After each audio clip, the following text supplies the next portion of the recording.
Welcome to the Zoom sessions with Elliot Goldstein, presented by Blue Buddha Productions. We're thrilled to have you here, and we're grateful for your support. This podcast is all about engaging conversations with inspiring minds, and we can't wait to share these moments with you. Robert Musso is a New York City-based guitarist, composer, engineer, and producer. He is the founder of the independent record label MuWorks and the record label, MussoMusi.com. Over the course of a 40-year career, Musso has produced, mixed, remixed, played on, written, or contributed to over 2,000 records, CDs, and movie soundtracks from a wide variety of artists, including Stevie Wonder, Bob Dylan, Mick Jagger, the Dalai Lama, Miles Davis, Bob Marley, Herbie Hancock, Sting, Carlos Santana, Jimi Hendrix, David Bowie, George Clinton, Peter Gabriel, the Ramones, Iggy Pop, Blondie, William Burroughs, and Ozzy Osbourne.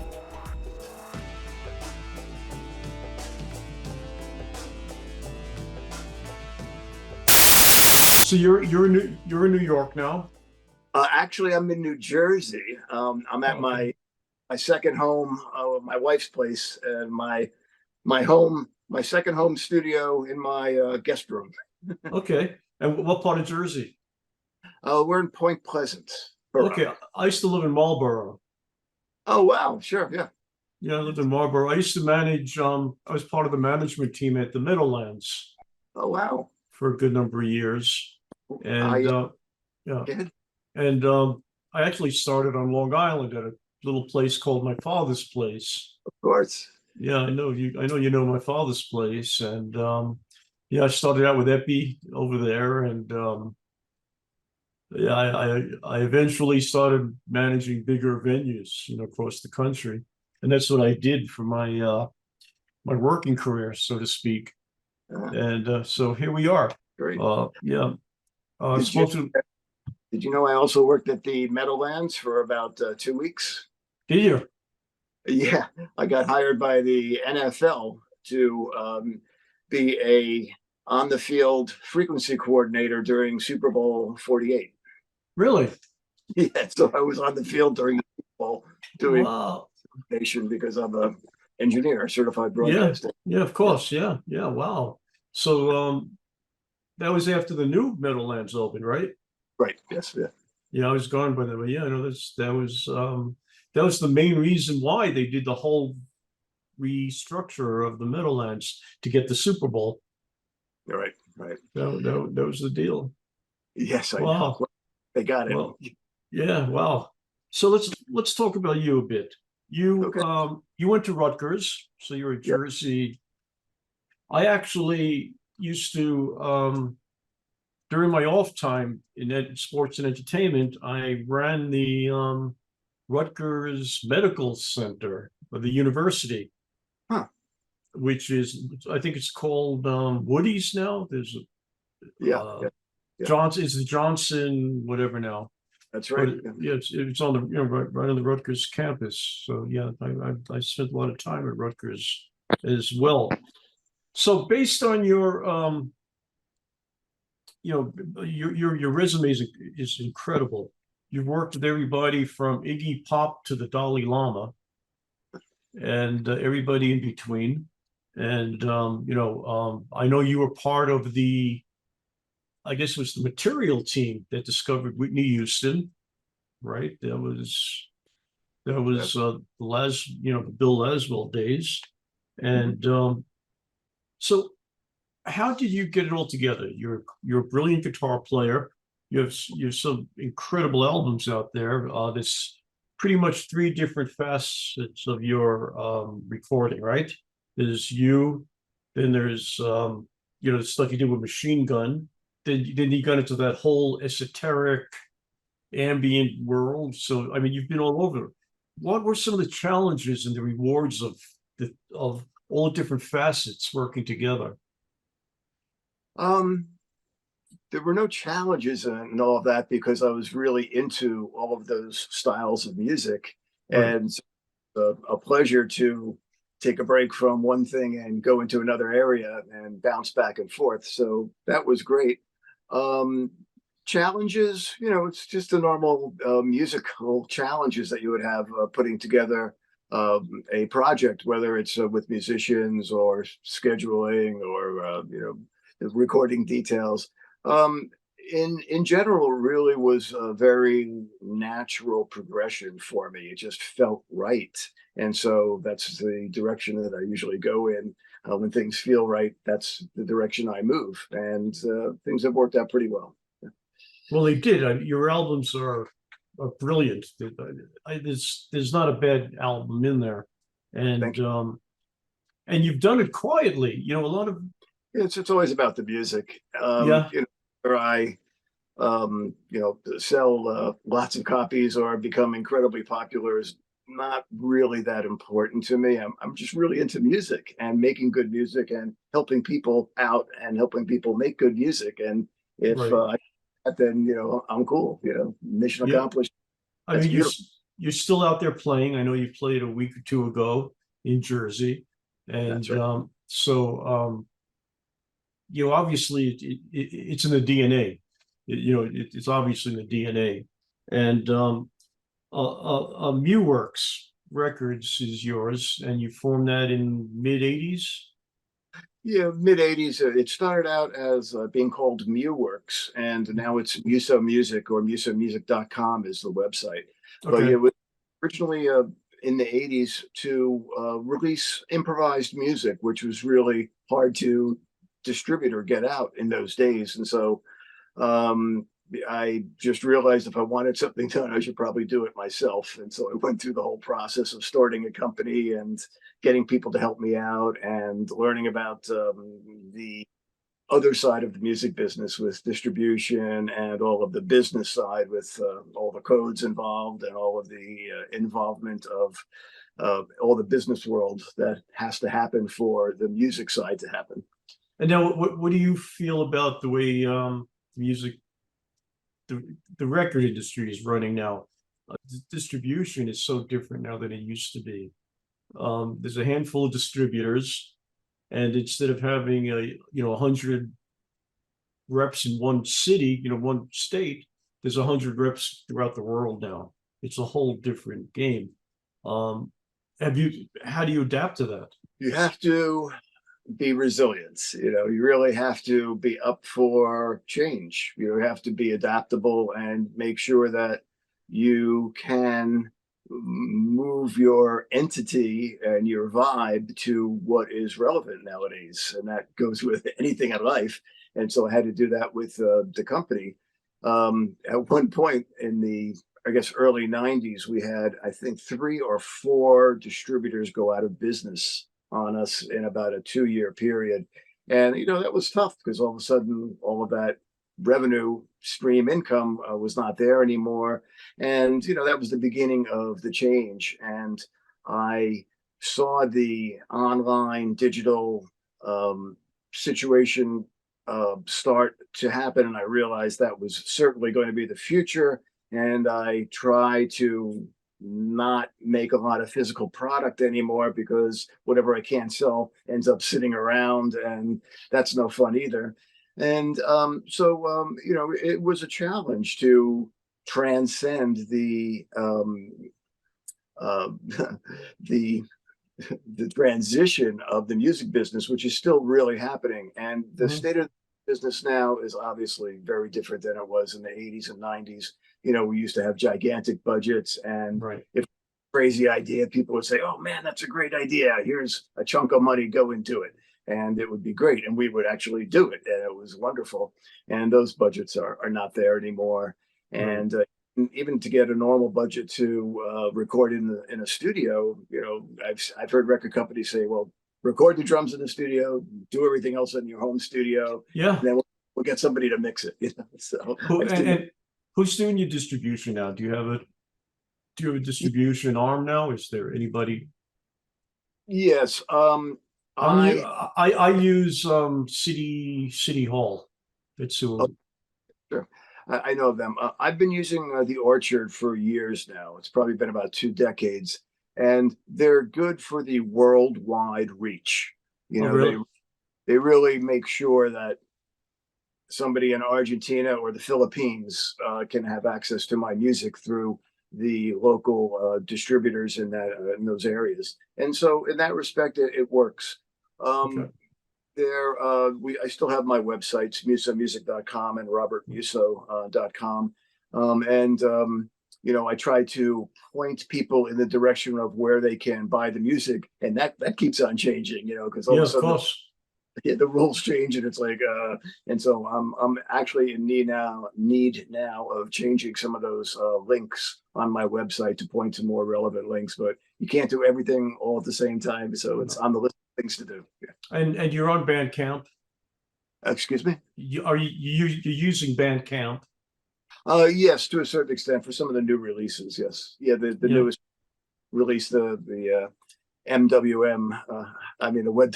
The WMW, the Jerome Parker Wells, Robert Musso, and Calvin Weston album came out, and it's on both Orchard and Bandcamp right now. Yeah, Yes. yeah, because Bandcamp is like godsend for the industry now.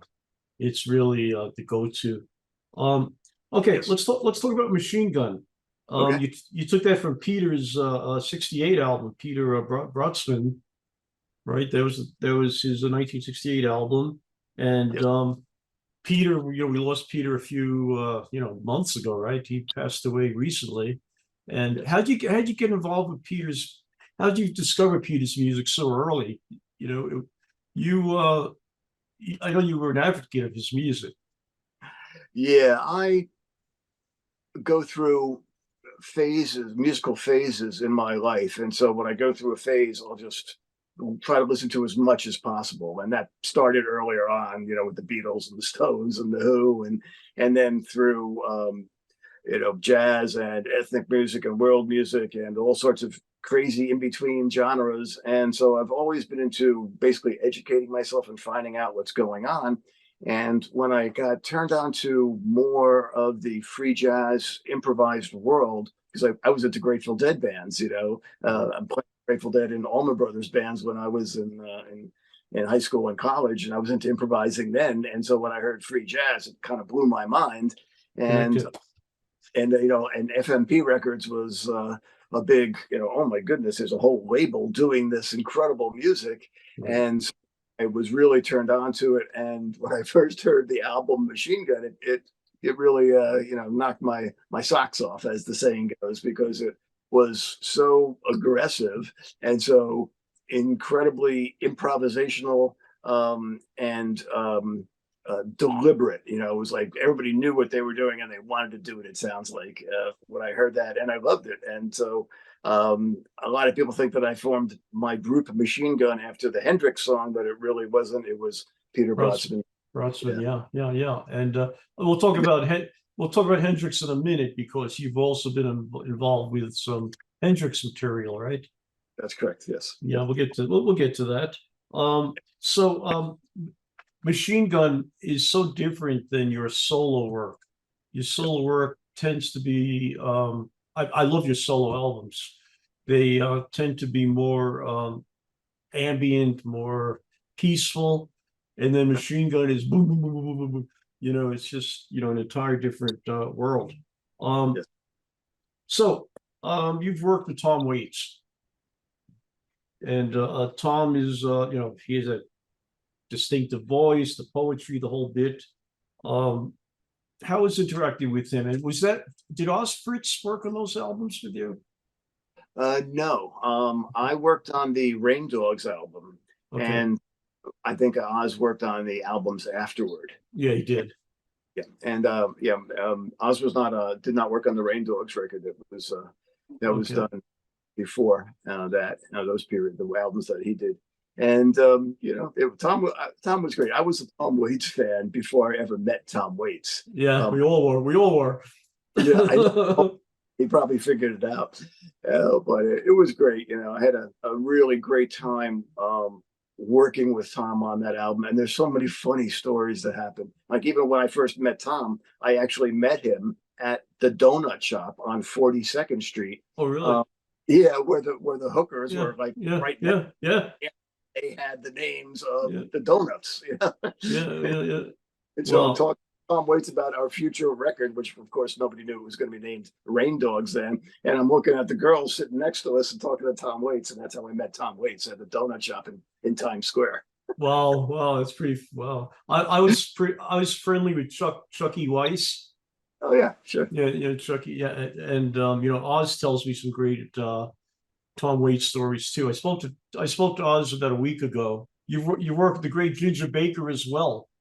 Yeah, and yeah. I played on the Tom Waits record, and I played on the Ginger Baker record that I worked on. It's kind of funny. Yeah, and Baker too is a little off kilt. Ginger and I got along great. Yeah, I was one of those guys he liked. I don't know why, but we really hit it off. And whenever he would kind of be through with anybody else or not having anybody else, he would come out and sit next to me, and I'd look at him, he'd look at me, and we wouldn't say anything, and then we'd just keep on going. It'd be like, okay, enough already, huh? So yeah, I know Ginger's son, Coffee, very nice kid, very nice guy.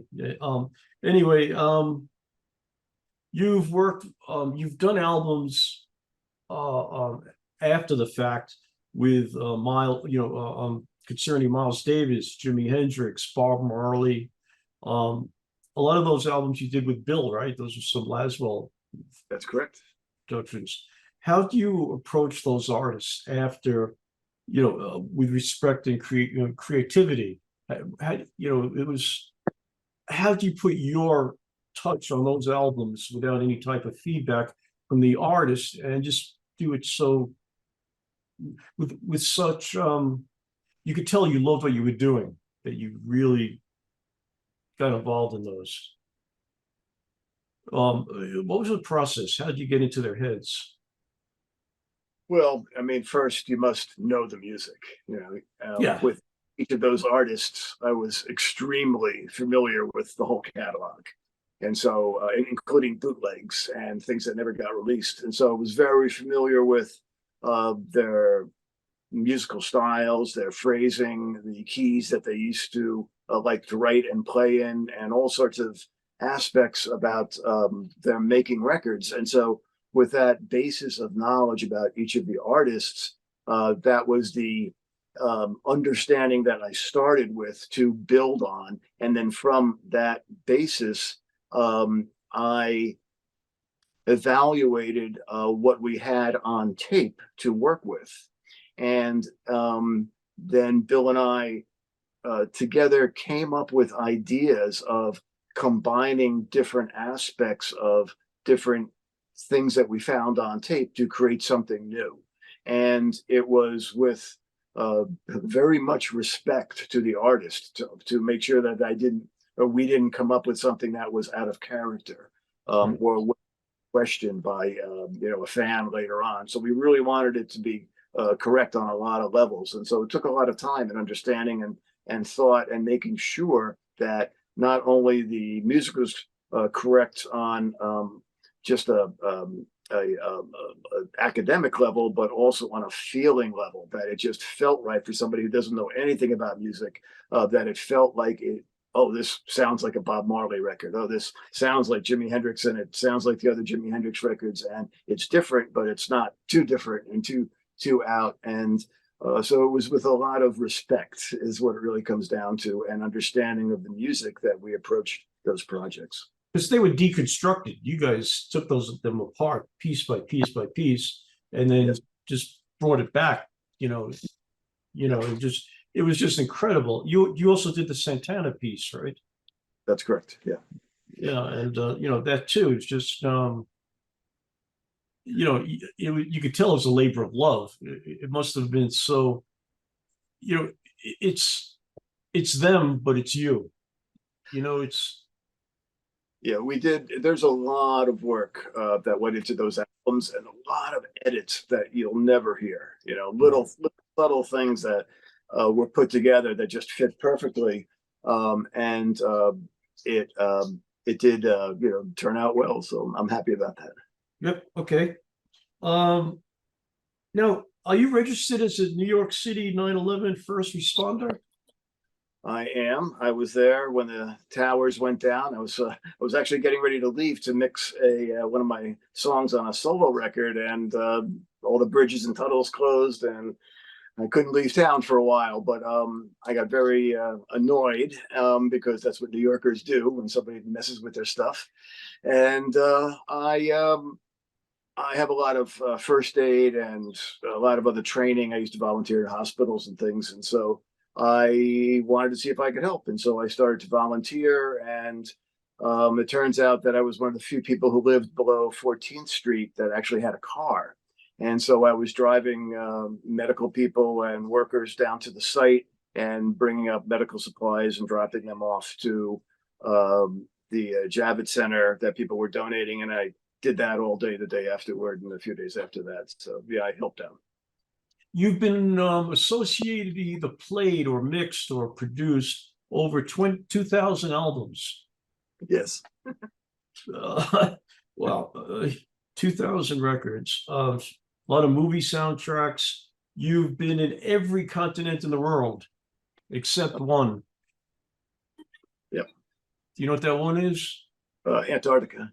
Antarctica, yeah. My friend Henry Kaiser goes there for me. Uh-huh. Driving Wow. there. Yeah, wow. So what are some of the goals and dreams that you still have as a musician, as a producer? You've done so much. Is there anything that you want to get to that you haven't done yet? I really just want to keep on doing what I'm doing. And, when something happens and it clicks, what happens is that later on people say, oh, well, that was really great, and I'm like, well, that was just part of the progression of what I've been doing. And so I just want to keep on what I'm doing. And, later on people say, oh, that one was good and that one stunk. And, I really like that. And that one could have been better. And so I just want to keep what I'm doing and let other people figure it out. So what are the plans now? What are you working on now? Oh, let's see. I have 4, maybe 5 albums that are getting ready to get released on the label. One is well, actually 2 of them were the same album. Well, I should explain this. It's called It Is Now, and it was an improvised session that was recorded at a studio that was connected with the New York University. And it was earlier this year, and I had Jerome Parker Wells, bass player, invited me down to this session, and I'd done a lot of work with him, but I had never worked with the other 2 musicians before, Alan Lerner on drums and Boris Narov on synthesizers and sound and found sound and all sorts of sound manipulations. And so we went in the studio and basically improvised, and we did 2 long tracks, and I'm releasing them as 2 long tracks. But I'm also releasing that same piece of music edited so that the individual tracks are shorter and they have different mixes. So I was able to concentrate on each of the sections. So it's actually 2 separate records. One's called It Is Now, and one is It Is Now Excerptio, or Excerptio, which is excerpts in Latin. And so that's 2 of the albums. Third album is called Aerial Imprints. Was a trio of my friend Mark Daterman. He's playing with Jerome Parker Wells also, and Joe Herdenstein on drums. And then the 4th record is a duet record I did with Mark Daterman called Balance Point, which had this crazy idea of recording 2 Stratocasters, one 1963 and one 1957 Stratocasters, with pretty much no effects. And we wanted to not sound like jazz and not sound like blues and certainly not sound like rock or pop music. And so we played trying not to do that, kind of like Machine Gun used to do, but not so aggressive. And so it's a duet record of that. And so that's the 4th album. And then after that is a Loft record called, it's a Loft Downtown series of recordings that I did with a group of musicians that were just free improvisers. Jackson Crawl on drums, Elliot Levin on saxophone, and the late Mark Hennon, my friend, on piano, and myself on guitar. It was just free improv at Mark Hennon's loft in downtown Manhattan. And I have about 5 records worth of material. One's released already, and I think I'm going to release the second one in this batch. And that's great. Also, a great pianist named John Blum also appears on some of those recordings.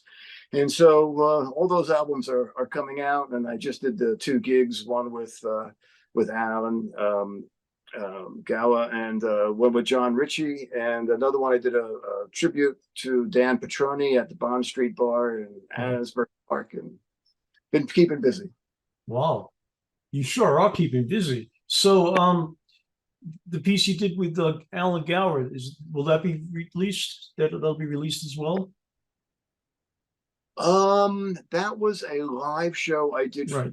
supporting my friend John Ritchie, the poet, and I didn't record that, and so I don't know if there is a recording of that. So I'm not sure that's going to get released. And I heard it was an amazing afternoon.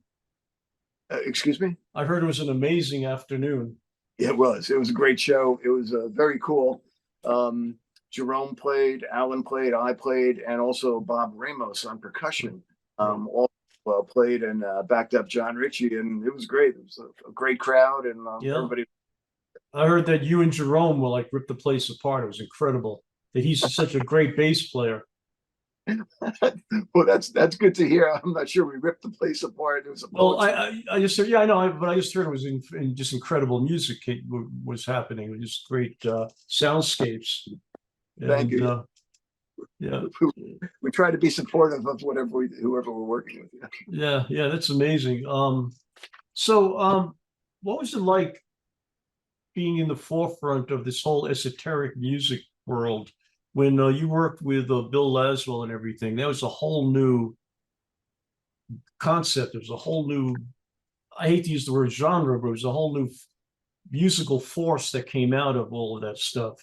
And there was no map, there was no formula, there was no plan. It just kind of happened. That must have been some incredible time. Absolutely. It was absolutely great. Wonderful, phenomenal. We had really, really great experiences, great time working with phenomenally great musicians all over the world. And it really felt natural. Nothing was pushed or, forced. It was all, it all felt like it was supposed to be happening. And organic. Exactly. Very organic, very natural. Nothing was really aggressively pushed in any way. It was completely organic, completely natural. And it had that feeling when we were making it. So there was, we went with the flow, I mean, it took a lot of thought, a lot of talent, a lot of planning, a lot of times, but that's what we do, but it was great. And I still feel I'm part of it. I'm still doing what I'm doing, and I still feel great about it. And none of that was made to, none of that music was actually made to be commercial. It was just done to be artistic. And, absolutely. And that stuff will never get old. Yeah. Mm-hmm. That's. We it wasn't like a conscious decision. Oh, we don't want to make pop music. It was just like we want music. Let's get good happening, and turn the world onto it. And that's still your philosophy. Absolutely, yeah. Amen. And so and also along those lines, people are going to like what you do, and some people are not going to like what you do, of course, and that's and that's fine. And you have to be okay with that. I think it's good to realize that you can't make everybody happy, so you have to try to make them happy. But there was really no reference points when you guys started it. Yeah, there wasn't. I think that Bill and I made a very, very good team. He had a lot of really good musical sense. He still does, of course, sense and musical logic. And I was able to handle all the engineering and other musical aspects that he didn't cover. working with digital workstations and knowing the musical aspects of equalization and compression and combining different effects to create new sonic landscapes and areas that maybe never existed before. And we were always open to trying different things, putting things together, and hopefully coming up with something new. And it's funny, what just came to mind is on some of those dub mixes that we did. Yeah. We had, I might have had 4 different delays going on with 8 different delay times of mono and stereos, and all feeding different reverbs and different effects. And a lot of what we did was understood, but it was random and recorded at the time. And so I think it's important for people to realize that a lot of those situations were performances in the studio, is what I'm trying to get, where we performed the mixes in the studio, and that's what actually came out and got released. There was those types of records, and then there were also records where we did mixes that were in very, very short pieces, and I edited all of those short pieces together. And you would never know that, a 1-minute piece of music might have 20 edits in it, but sometimes we mix in pieces and it'll be that way. And other times it'll be a complete performance. And so anyway, I'm kind of straight a bit, but. And that was analog, that was pre-digital. Yes, it was analog, pre-digital, but I did the same thing when digital happened. Yeah, but I mean, but back in the the beginning, it was all scissors and tape. That's right. And that's where the rubber meets the road. There's no room for error. That's right. Yeah. Well. Yeah, one thing I can do is edit tape very, very well. So, but nobody does it anymore. So.